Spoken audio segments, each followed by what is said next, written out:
ഇത്രത്തോളം ദൈവം നടത്തിയ കൃപയോർത്ത് ദൈവത്തിന് നന്ദി പറയുന്നു. എൻ്റെ അമ്മയുടെ സഹോദരിക്ക് ഫെബ്രുവരി 15-ാം തീയതി വൈകിട്ടായപ്പോൾ ഒരു വയറുവേദന ഉണ്ടായി. അപ്പോൾ വയറുവേദനയായിട്ട് രാവിലെ ഹോസ്പിറ്റലിൽ കൊണ്ടുപോയപ്പം അത് യൂറിൻ ഇൻഫെക്ഷൻ ആണെന്നാണ് പറഞ്ഞത്. അപ്പോൾ ഹോസ്പിറ്റലിൽ നിന്ന് മരുന്നൊക്കെ തന്ന് വീട്ടിൽ വിട്ടു. 2 ദിവസമായിട്ടും വേദന മാറിയില്ല. അപ്പം സ്കാൻ ചെയ്യണമെന്ന് പറഞ്ഞു. സ്കാൻ ചെയ്തപ്പം ഒരു മുഴയുണ്ടെന്ന് പറഞ്ഞു, ഓവറിയിൽ ഒരു മുഴയുണ്ടെന്ന് പറഞ്ഞു ഇടതുവശത്ത്. അപ്പം അത് വീണ്ടും വേറെ ഒരു സർജനെ കാണിക്കാൻ പറഞ്ഞു. അപ്പോൾ സർജനെ കാണിച്ചപ്പം അത് ഇച്ചിരി പ്രശ്നമുണ്ട്, മെഡിക്കൽ കോളേജിലേക്ക് റെഫർ ചെയ്തു. വീണ്ടും CT സ്കാനൊക്കെ എടുക്കാൻ പറഞ്ഞു. അപ്പോൾ അതിൽ ക്യാൻസറിൻ്റേതായിട്ടുള്ള അണുക്കളുണ്ടെന്നാണ് പറഞ്ഞത്. അങ്ങനെ SIT ചെന്നു. ഒരാഴ്ചയോളം SIT ഹോസ്പിറ്റലിൽ ട്രീറ്റ്മെൻറ്റ് ഉണ്ടായിരുന്നു.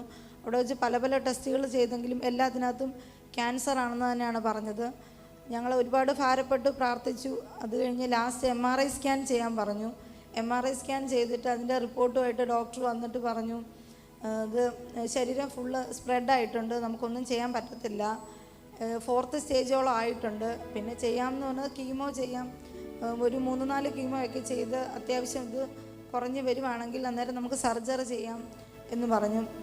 1-2 ഡോക്ടേഴ്സിനെയൊക്കെ കണ്ടെങ്കിലും എല്ലാവരും പറഞ്ഞത് സർജറി ഒന്നും വിജയമാകത്തില്ല, സർജറി ചെയ്താലും സർജറി ടേബിളിൽ തന്നെ മിക്കവാറും മരണം സംഭവിക്കും, രക്ഷപ്പെടത്തില്ല എന്നൊക്കെയായിരുന്നു പറഞ്ഞിരുന്നത്. ഞങ്ങളന്ന് ഒരുപാട് ഭാരപ്പെട്ടു.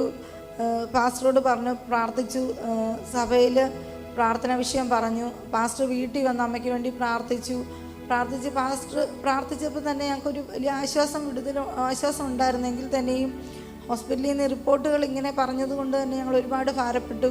ചർച്ചിൽ അമ്മയെ കൊണ്ടുവരാൻ പറഞ്ഞു. ഒരു ദിവസം അമ്മയെ കൊണ്ടുവന്ന് ഇവിടെ ഒരു ദിവസം ഇരുന്ന് ഫുള്ള് പ്രാർത്ഥിച്ച് പാസ്റ്റർ പറഞ്ഞു, ഭാരപ്പെടേണ്ട, നിങ്ങൾക്ക് ദൈവം വിടുതൽ തരും, വിശ്വസിച്ച് പ്രാർത്ഥിച്ചാൽ മതി എന്ന് പറഞ്ഞു.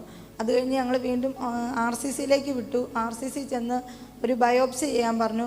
2 പ്രാവശ്യം ബയോപ്സി ചെയ്തു. 2ൻ്റെ റിസൾട്ട് നെഗറ്റീവാണ് വന്നത്. അത് കഴിഞ്ഞ് വീണ്ടും അന്നേരം നെഗറ്റീവ് വന്നപ്പോൾ ഡോക്ടർമാർക്ക് തന്നെ അതിശയമായി. MRI റിപ്പോർട്ടിനകത്ത് ഇത്രയും ഇത് കൂടുതലാണെന്ന് പറഞ്ഞിട്ട് ബയോപ്സിക്കകത്ത് എങ്ങനെ നെഗറ്റീവ് വന്നു എന്ന് പറഞ്ഞാൽ അവർ വീണ്ടും ഒരു എൻഡോസ്കോപ്പിക്ക് എഴുതി തന്നു. അപ്പോൾ എൻഡോസ്കോപ്പി ചെയ്തപ്പോൾ അതിനകത്തും നെഗറ്റീവാണ് വന്നത്.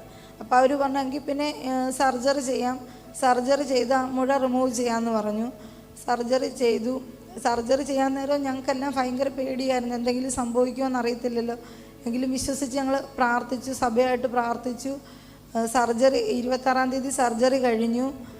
സർജറി കഴിഞ്ഞ് ഡോക്ടർമാർ വന്ന് പറഞ്ഞത് സർജറി ചെയ്ത് അവരെടുത്ത് സാമ്പിളിനകത്തൊന്നും ക്യാൻസറിൻ്റെ ഒരു അണുക്കളും ഇല്ല, ഒരു കുഴപ്പവും ഇല്ലെന്നാണ് പറഞ്ഞത്. അപ്പം 7 ദിവസം കഴിഞ്ഞു. ഇപ്പം അമ്മ റെസ്റ്റ് എടുക്കുകയാണ്. ദൈവം വിടുവിച്ചതിന് ദൈവത്തിന് നന്ദി പറയുന്നു. വീണ്ടും അമ്മയ്ക്ക് വേണ്ടി എല്ലാവരെയും പ്രാർത്ഥന ചോദിക്കും.